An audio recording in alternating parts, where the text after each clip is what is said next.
buenas tardes, amables televidentes, bendiciones para todos. Aquí estamos con otra entrega más de tu espacio Yo Te Escucho.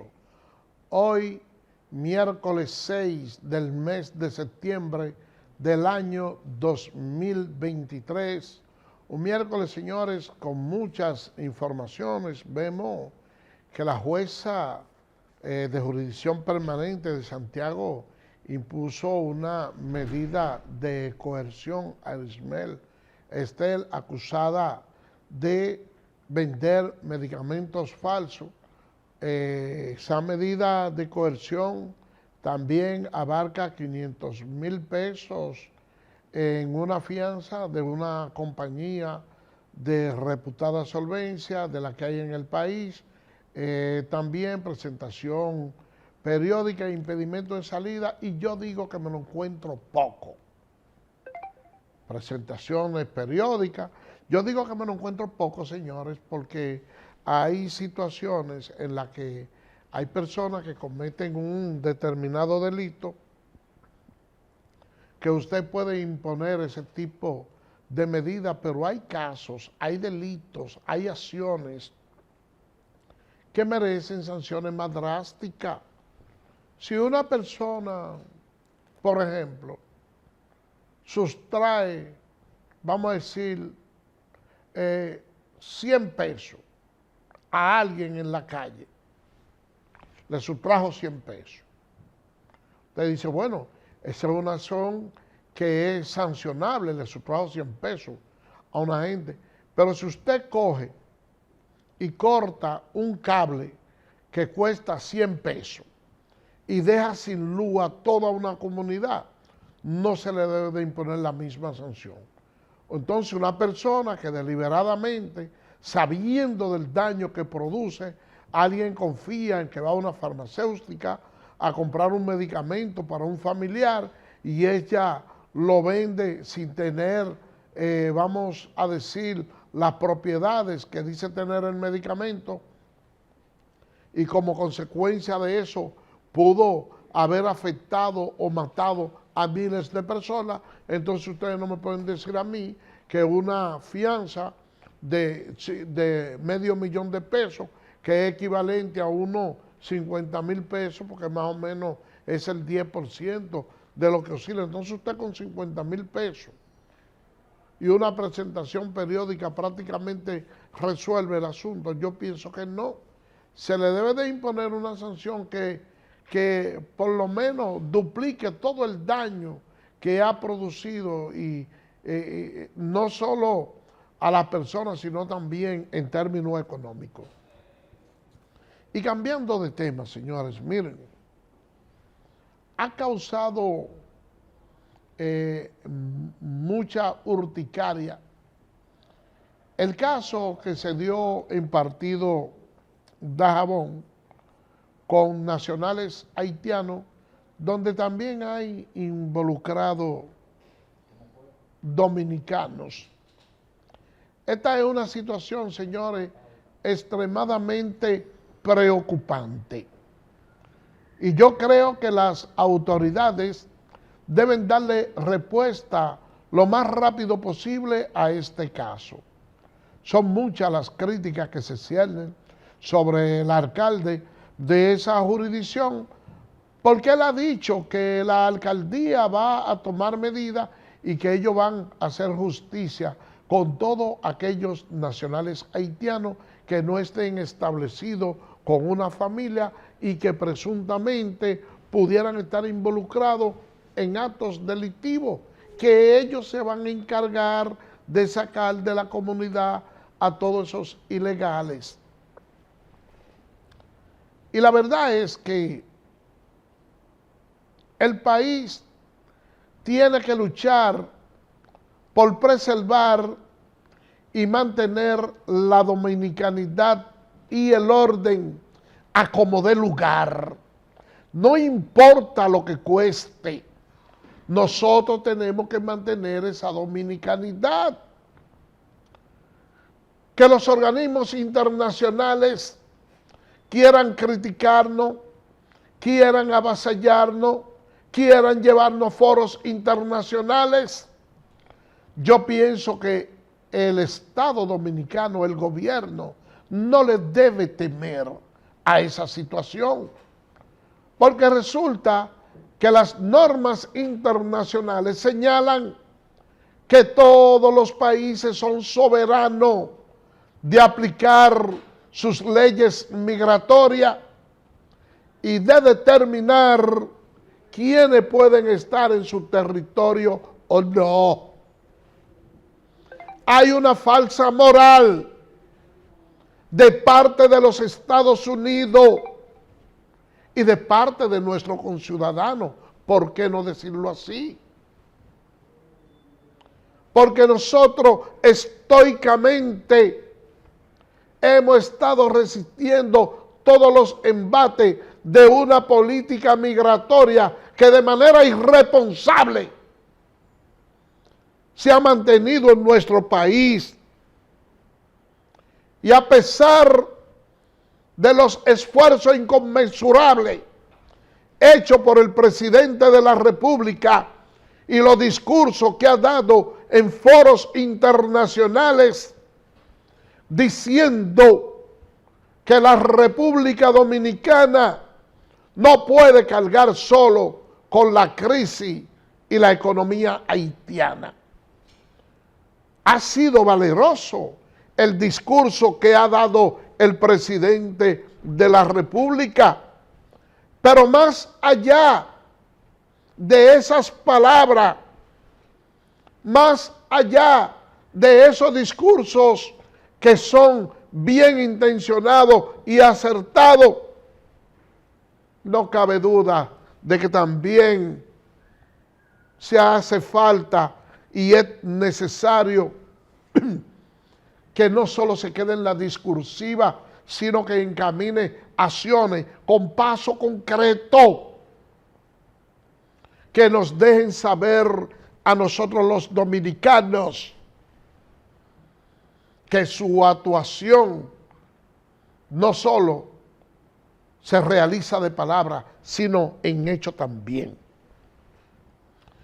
Y yo le digo esto porque cuando las autoridades son débiles en ejercer su papel, promueven de manera indirecta a que sean los ciudadanos los que hagan justicia por su propia cuenta. Y eso es lo que puede producirse en cualquier momento allá en Dajabón. Ya tenemos otros episodios donde vimos que en una ocasión una pareja de haitianos mató a 2 ancianos y la población trató de hacer justicia con sus propias manos. Eso sucede cuando la respuesta estatal no llega de manera adecuada. Y cualquiera pensará que cuando nosotros nos referimos en esos términos, lo hacemos probablemente dotado de cualquier tipo de espíritu xenófobo. No es así. Porque quien os dirige la palabra puede decirle que ha sido una persona extremadamente solidario con los hermanos haitianos.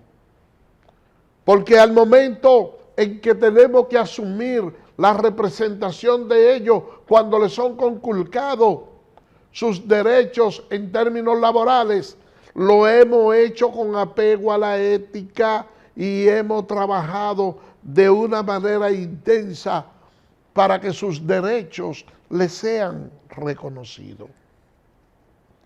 Pero una cosa es que usted accione en favor de un extranjero para que en el país no se le conculquen los derechos.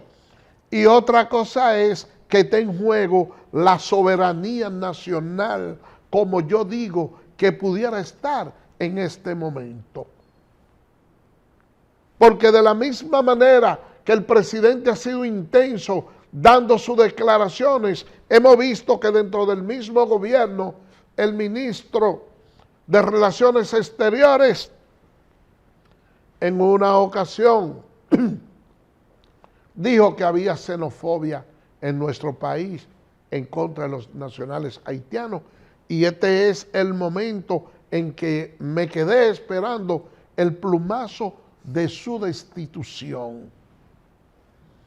Mientras nosotros tenemos miembros de migración haciendo en algunas ocasiones negocios con los nacionales haitianos que recogen y son llevados al sector de Jaina, algunos de ellos, porque otros no llegan ni siquiera al destino para ser llevados a su país, porque negocian y ofrecen prebenda a los agentes policiales y dádiva que la aceptan, y eso se está convirtiendo en un negocio bastante lucrativo.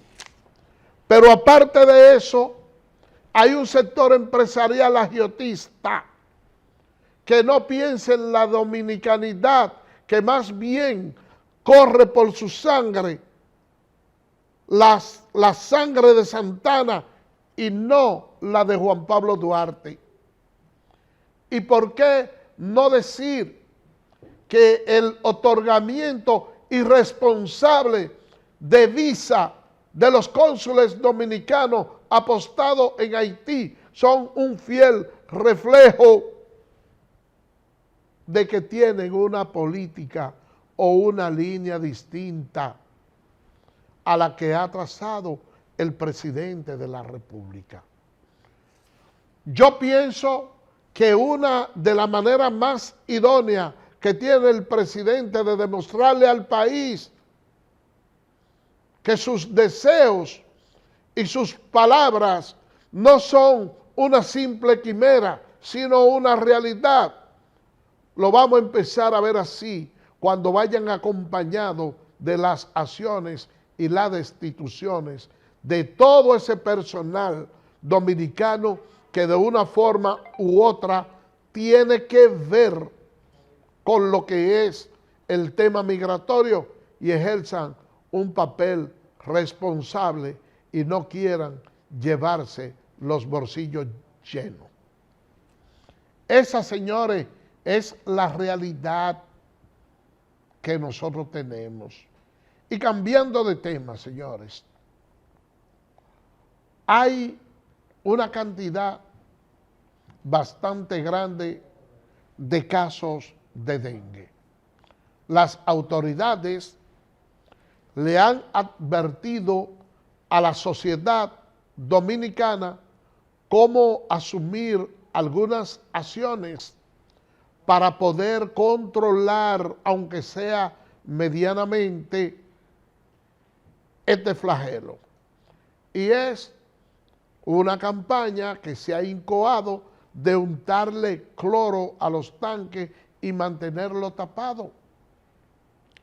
Porque el mosquito que produce el dengue tiene una característica especial, porque es un mosquito que se da en agua limpia. Entonces, lo más atinado es que durante todos estos días de lluvia, entonces la persona salga de su casa y que todos aquellos embalses que de una forma u otra mantienen agua deben de ser eliminados. También hay que podar los patios, la hierba, y evitar por todos los medios que haya agua acumulada en algunos lugares. Si ustedes ven que sus niños o personas adultas presentan síntomas parecidos a lo que es el dolor abdominal, dolor de cabeza, fiebre, que traten de no automedicarse, porque muchas personas lo que hacen es que empieza a tomar aspirina y que resulta que la aspirina disluye la sangre y pudiera provocar que entonces se produzca un dengue hemorrágico, y esa es una situación que agravaría la situación de los internos. Hay que buscar de toda manera, señores, de evitar automedicarse. Hay una alza bastante grande de los casos febriles, y eso, señores, hay que tomar en consideración llevándose de las autoridades. Por otra parte, imponen una coerción a los implicados en San Cristóbal, en ese incendio que dejó unos 37 muertos, 59 heridos. Mucha gente ha criticado la decisión que ha emitido el tribunal, en el sentido de que le ha impuesto una medida de coerción a las personas acusadas, consistente en prisión, en presentación periódica, y además le ha impuesto fianza y por otra parte también impedimento de salida. Y yo quisiera decirle lo siguiente, y es que con relación a estos procesos, señores, cuando no se haya podido determinar de una manera precisa que existió el ánimo necandi o la intención de producir un incendio para beneficiarse de eso, sino que aparentemente lo que ha sucedido es un accidente. Yo pienso que es de prudencia esperar que las autoridades profundicen más en las investigaciones, porque uno que tenga un negocio y le pase un accidente de esa naturaleza y que también lo tomen preso es una situación extremadamente difícil. ¿Qué deben hacer las autoridades? Investigar profundamente.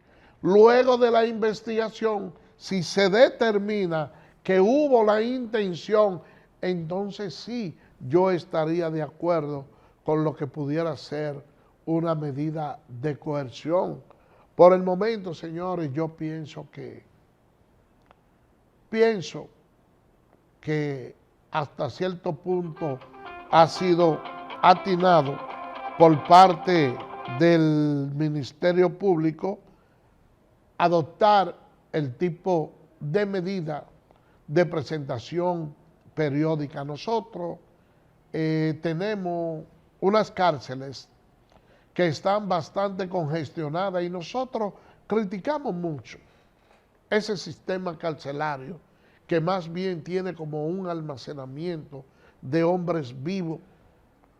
Pero al momento que se conocen los procesos, la ciudadanía es muy dada a que se produzcan apresamientos. Yo no conozco, o mejor dicho, conozco pocos casos en donde los jueces sean cuestionados porque hayan aplicado la ley, porque hayan puesto muchos años. Por lo regular es cuando imponen poca prisión, y eso ha provocado que muchos jueces, conscientes de esa situación, a veces alimentados por el morbo de alguna persona, bueno, pues que procuren hasta cierto punto imponer sanciones para no recibir crítica, y la verdad es que la justicia debe de manejarse con unos niveles de equidad independientemente del sentir o de lo que pueda pensar cualquier ciudadano. Y justamente hablando de prisión, hay que destacar que alrededor de unos 6,000 internos se inscribieron para el próximo año escolar 2023-2024. La verdad es que esa cifra de internos estudiando es una noticia muy halagüeña porque se da una situación y es que en la medida que usted logra que una persona que esté cumpliendo o purgando una pena en un recinto carcelario, cuando se pone a estudiar, sale con una mente completamente transformada y déjenme decirle, apto para poder ingresar nuevamente a la sociedad. Yo quiero que los internos, porque muchos de ellos ven este espacio, lo ven a través de las redes sociales, que sigan estudiando. Yo lo estimulo para eso. ¿Por qué le pido que sigan estudiando? Bueno, sencillamente porque cuando usted tiene un comportamiento ejemplar en la cárcel, le he tomado en consideración todos esos estudios que usted ha realizado, ese comportamiento que usted ha tenido, y cuando usted ya tiene la mitad de la pena cumplida, entonces usted puede solicitar una libertad condicional, y no es lo mismo cuando su expediente va a ser ventilado por los jueces y ellos pueden ver que usted dentro de la cárcel realizó varios cursos, que usted pertenece a una iglesia, que usted ha estado trabajando, haciendo labores sociales y altruistas, que hay un arrepentimiento de su parte. Es muy posible que cuando usted vaya con todos esos elementos probatorios, a usted se le conceda una libertad condicional. Muy distinto ocurre cuando ese interno ha tenido mala práctica, cuando ha estado involucrado en desorden, en consumo de droga y otro tipo de riña. Así que yo felicito a todos esos internos que dieron un paso positivo para ponerse a estudiar aún estando detenidos, y de la misma manera también felicito a las autoridades de educación por haber permitido que estos programas se desarrollen. En una ocasión, déjenme decirle, a mí me tocó conocer un proceso de un joven deportista, de un interno, un muchacho que practicaba boxeo. Y déjenme decirle que nosotros conseguimos una libertad condicional y fue puesto en libertad. Y hoy en día ese es uno de los mejores boxeadores que nosotros tenemos en la categoría semipesada del país. Entonces no ha tenido ningún tipo de recaída, se ha insertado en la sociedad, está junto con su esposa, sus hijos y su familia, y son buenos los aportes que se le hacen, señores, a la sociedad cuando usted logra sacar esos reclusos de la cárcel, lo integra nuevamente y ellos vuelven otra vez a insertarse como personas renovadas. Muchas veces uno siente pena por aquellas personas que están detenidas en el país, sobre todo aquellos que vienen deportados de los Estados Unidos, que a veces la sociedad los mira por encima del hombro y no le tiene el cariño ni le tiene el respeto, porque dice, no, esa persona es deportada, pero si usted lo segrega y no le permite la oportunidad de que ellos puedan trabajar, de que ellos puedan integrarse nuevamente y le viven rostrando su pasado, ¿de qué manera entonces esa persona puede cambiar?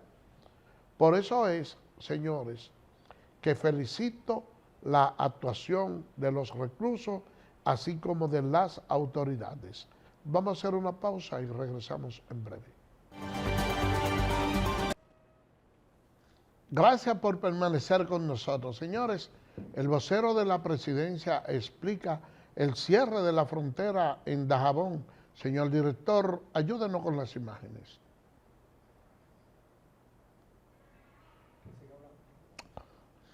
Ustedes saben, señores, que ese conflicto que ha sucedido en Dajabón ha mantenido en virus a la población dominicana. Y déjeme decirle que es importante que las autoridades dominicanas, en combinación con las haitianas, tomen las medidas que deben de tomar. Vamos a pedirle al señor director que nos ayude con las imágenes para que escuchemos. Informó a través de sus redes sociales que ciudadanos haitianos están llevando a cabo la tarea de sellar el paso del agua desde el río Masacre, cumpliendo la exigencia expresa del gobierno dominicano. El también director de Estrategia y Comunicación Gubernamental indicó que este acto se produce como resultado del cierre fronterizo efectuado por el Cuerpo de Seguridad Fronteriza y Terrestres, el CESFRON, en cumplimiento de la orden del presidente Luis Abinader. El gobierno dominicano ha reforzado su política de control fronterizo para garantizar la seguridad y la integridad de sus ciudadanos en línea con las medidas de seguridad nacional. Reconocemos a los ciudadanos haitianos que han contribuido voluntariamente al sellar el paso del agua en el río Masacre, así expresó Figueroa a través de su cuenta de Twitter. El vocero de la presidencia además destacó la importancia de mantener un diálogo y una colaboración pacífica entre las naciones vecinas y reafirmó el compromiso del gobierno dominicano de abordar las preocupaciones fronterizas de manera privativa, constructiva y en beneficio del interés nacional.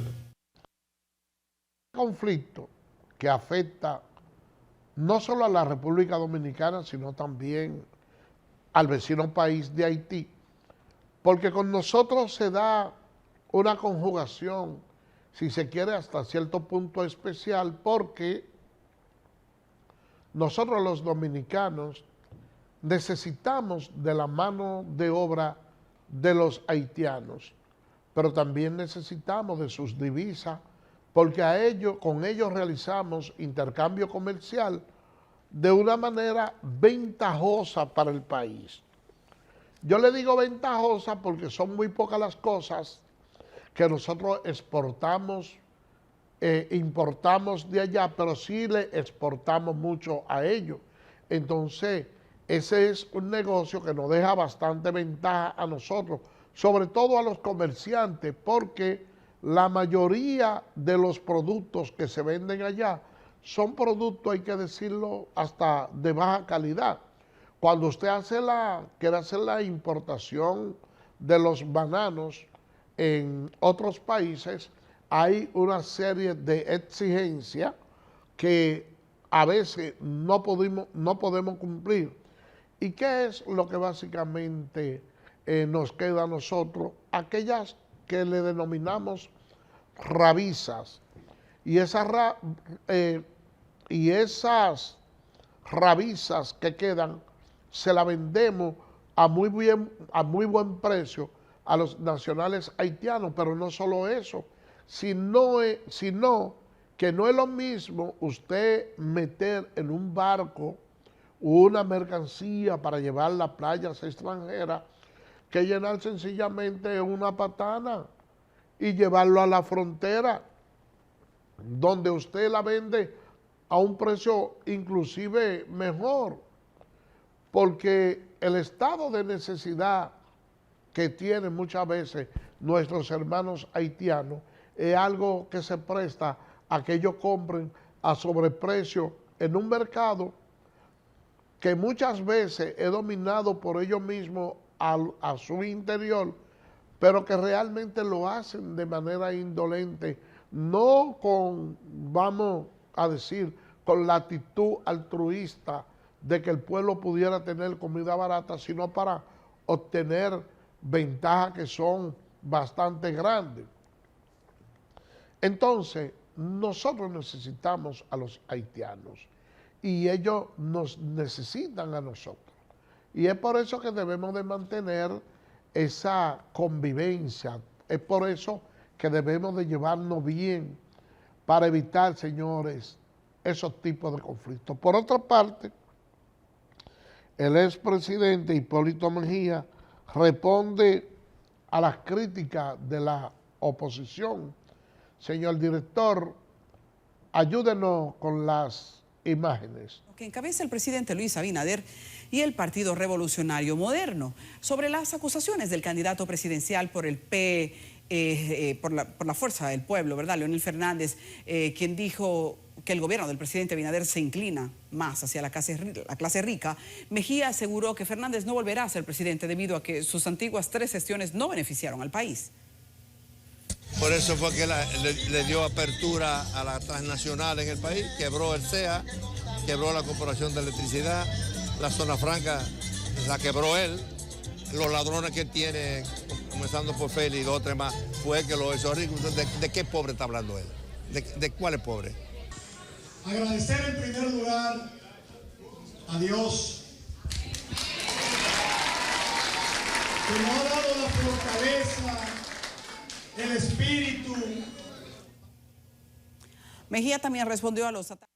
Miren, cada vez que Hipólito habla, deja siempre una estela de comentario al final, porque Hipólito es de la clase de político que cuando dice las cosas lo hace con toda la claridad del mundo para que lo pueda entender desde el más ilustre profesional como el más humilde de los trabajadores.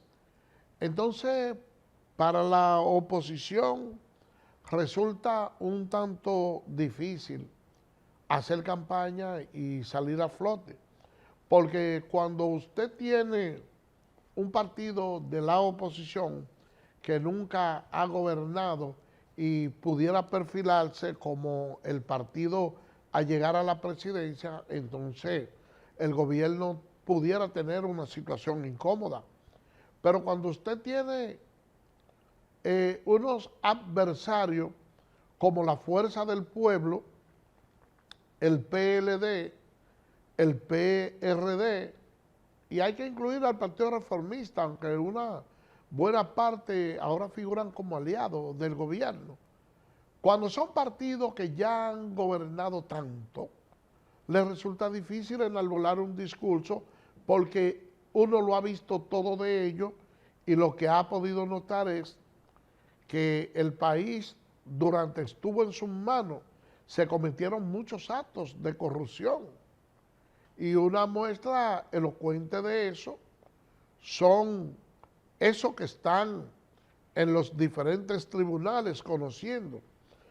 Y justamente hablando de actos de corrupción, hablando de esos funcionarios del gobierno pasado sometido a la acción de la justicia, vale la pena acuñar unas imágenes donde los abogados de José Ramón Peralta dicen que van a recusar a la jueza que está conociendo el caso Calamar.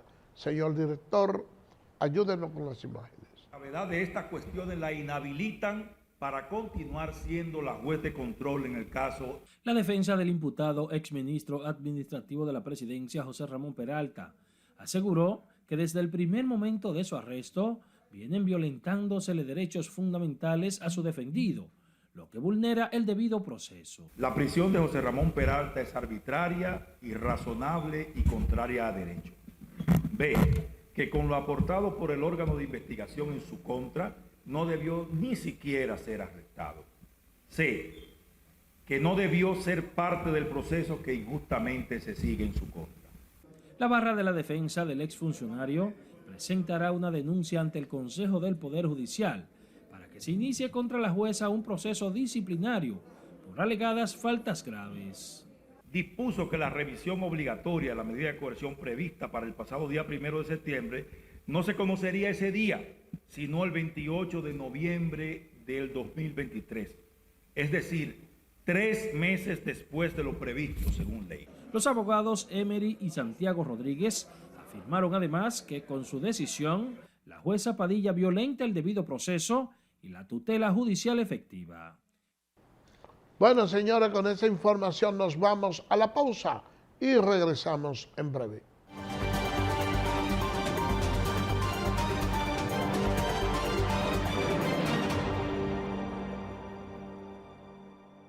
Facilitar más camas para que puedan ser ocupadas los pacientes. El ministro de Salud Pública presentó su más reciente informe epidemiológico junto al equipo técnico que le acompaña. Sobre el dengue, el propio ministro Daniel Rivera asegura que existe un aumento de la enfermedad producto del calor, las lluvias, los vertederos improvisados y otros factores externos que han multiplicado la reproducción del mosquito que lo transmite. Usted cuando va y utiliza todas las formas de fumigación y todo lo que estamos haciendo, si llueve hay que comenzar de nuevo otra vez. Ayer Santiago se inundó completamente. Ahí ustedes vieron que están anunciando, quiera Dios que no pase por aquí, pero otro ciclón. Entonces, la temperatura es básica. Yo soy de la escuela también del mosquito. Por ejemplo, el mosquito, la hembra en este caso, la forma de reproducción tiene que estar por 28 grados arriba. Al presentar la radiografía del dengue en todo el territorio nacional, señaló el Gran Santo Domingo y Santiago como los territorios que aglutinan el 70% de los 6.100 de esos pacientes que ha registrado Salud Pública durante todo el año. La situación donde tenemos el brote focalizado actualmente es Santo Domingo Norte. Ya podemos aquí ver también otras regiones donde se han presentado un volumen de casos. Santiago como provincia que ha tenido 650 casos, muy por debajo de Santo Domingo, que tuvo prácticamente 4.700.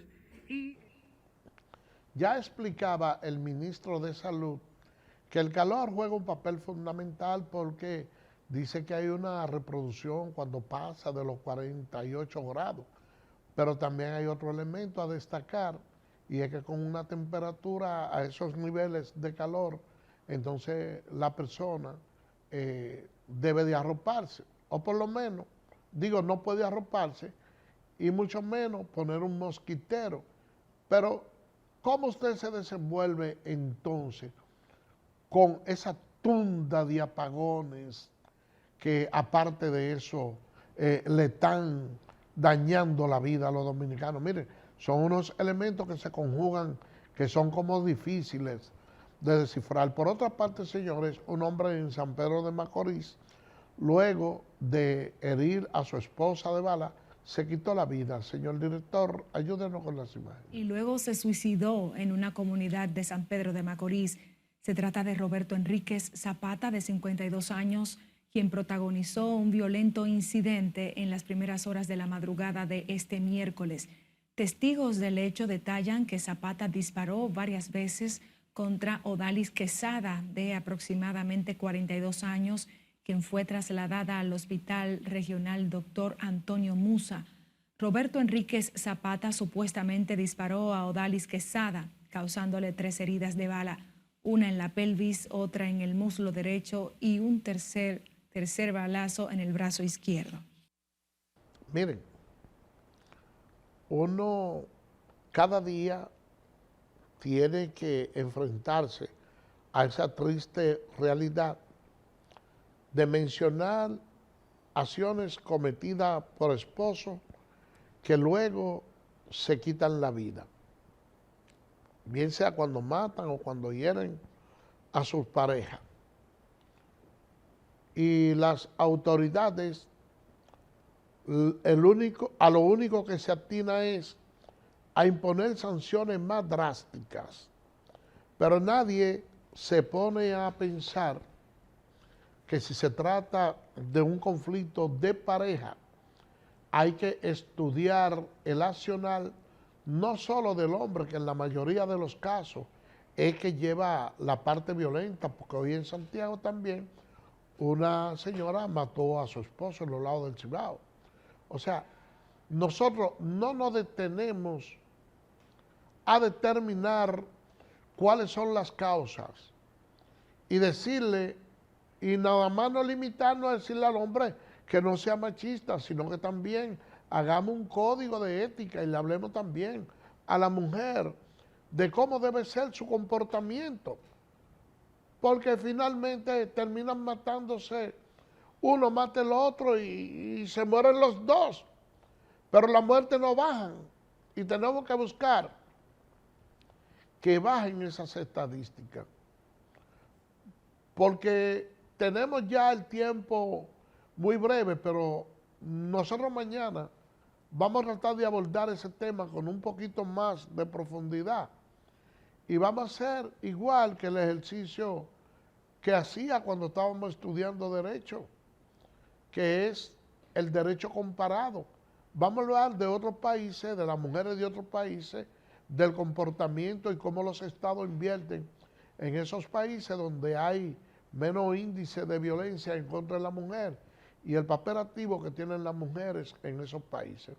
Así que por el día de hoy hemos llegado al final. Será mañana, Dios mediante, cuando estaremos con otra entrega más de Tu Espacio Yo Te Escucho. Así que bye bye.